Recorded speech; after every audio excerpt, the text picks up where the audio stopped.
Hey people, I'm at the Penske Racing Museum in Scottsdale, Arizona, and man, what a place. When Leanne and I first visited Scottsdale a few years ago, we found it by happenstance. We drove into Scottsdale on a Saturday morning, happened to drive by the amazing Penske Auto Mall, and noticed that a Cars and Coffee was happening. Well, we arrived just as the show was wrapping up and a lot of the cars had already left, but what we found there was a cool museum right there along with the exotic cars of the Penske Auto Mall. See, this dealership has Bentley, Ferrari, Aston Martin, Lamborghini, Rolls-Royce, Bugatti, Porsche, Maserati, and other expensive and exotic car brands. Whew, I tell you, we had fun just looking at those cars, much less this Penske Racing Museum. On display is a variety of cars from the different racing series in which Penske participates, and they've been at it for more than 58 years. Over 640 major race wins, 47 championships, and 20 Indy 500 wins. Man, those facts say it all. From the NASCAR and Indy race cars displayed here to F1, IMSA, and just on, Penske has done it all. And the teams are all owned and chaired by the now 88-year-old Roger Penske. This 63 Pontiac Catalina NASCAR was like the car that the man himself drove back in the day. That would be the 1960s day. Mr. Penske won the NASCAR Riverside 250 at the Riverside Raceway in California, driving a 63 Catalina much like this replica. Hey, this man doesn't just own a racing team, he's a racer too. Too cool, man. Representing the 1970s are these cars. 72 and 79 Indy 500 winners. Legend Mark Donohue qualified at an average of over 191 miles per hour on his way to win Penske's first Indianapolis 500 in this McLaren in 1972. With Donohue's win, the pace car, a 72 Hurst Olds Cutlass, was awarded to Penske. And driven by legends Rick Mears and Mario Andretti in different years, Mears took this 800 horsepower Cosworth Ford-engined car to win the pole and the race at Indy in 1979. And he had an average qualifying speed of over 193 miles per hour. In 1977, this Penske-built car with a Cosworth Ford DFX dual overhead cam V8 was the first car to hold a single lap record of over 200 miles per hour. And it was the first time that Penske raced their own chassis at Indy. Now, if you thought that was a fast lap, then check out this turbocharged Cosworth Ford-powered 1982 kart car that won the Indianapolis 500 pole by cranking out a lap average of over 207 miles per hour. And this 1984 Rick Mears-driven car won the Indy 500, giving Penske its fourth win at Indy. Jill DeFerrin drove this 2000 Renard with 800 horses by Honda to Penske's 100th IndyCar victory at Nazareth Speedway in Pennsylvania. With this win, Penske became the first team in IndyCar history to achieve 100 wins. From 2017 is this championship IndyCar, in which Joseph Newgarden won Penske their 15th IndyCar championship with a 650-horse Chevy engine. A 2019 Indy winner here. Qualifying speeds were up since the 70s and 80s as Simon Pagenaud blistered the track at a qualifying average speed of 230 miles per hour on his way to win Penske's 18th at the storied Indy 500. Man, that's fast.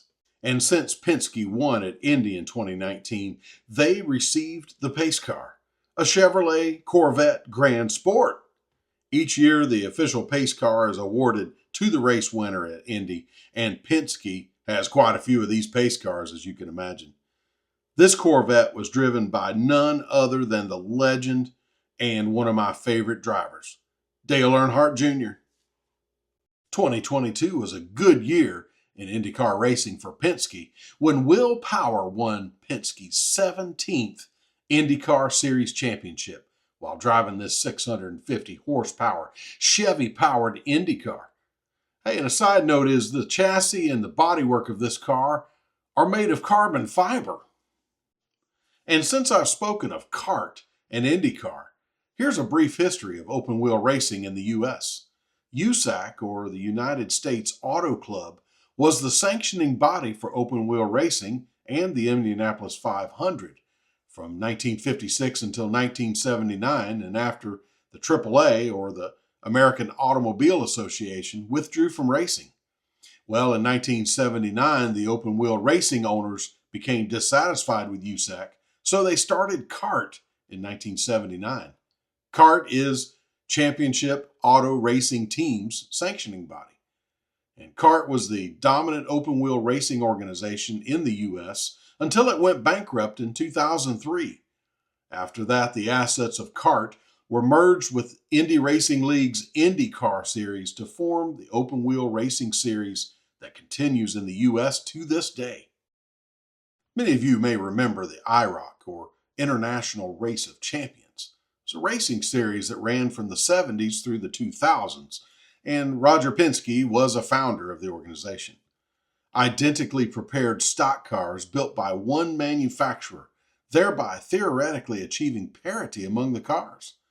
And then using these cars to pit drivers from NASCAR, IndyCar, sports car racing, and sprint car racing against one another to find the best driver in the United States.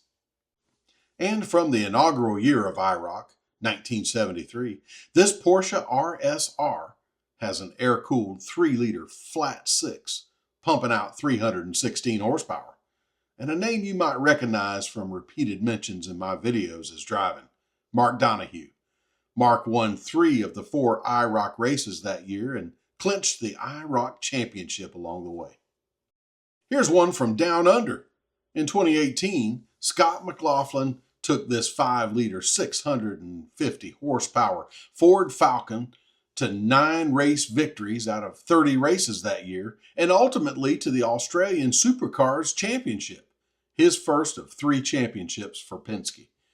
And it was the last outing for the Ford Falcon in racing, as the Australian-built Falcon had been a popular race car since 1960, but came to its end in the 2018 season. Ford discontinued production of the Falcon around this time, but I say what an awesome send-off to a model with 58 years of racing history. And back to American racing in NASCAR. A 2015 Daytona 500 winner driven by Joey Logano. Now, NASCAR race cars have some hefty horsepower, and this one is no different. 775 horses under hood of this Ford Fusion stock car. By the way, this win was Penske's second Daytona 500 victory. Penske Racing has a storied history of success with names like Mark Donohue, Penske's winningest driver at 59 wins, Andretti, Allison, Mears, Castroneves, Wallace, Power, Busch, Montoya, Unser, Fittipaldi, Logano, Tracy, Newman, and Brad Keselowski, Penske's second winningest driver at 44 wins. My memory of Penske Racing is when I first got interested in NASCAR, and Rusty Wallace was Penske's driver. Now, being a top competitor of my favorite driver, Jeff Gordon, Wallace and Penske were the enemy. But here's a fact. Rusty Wallace's most winning season in NASCAR was 1993 with Penske, when he won a whopping 10 races. Well, that one fact is just the tip of the iceberg of success for Penske.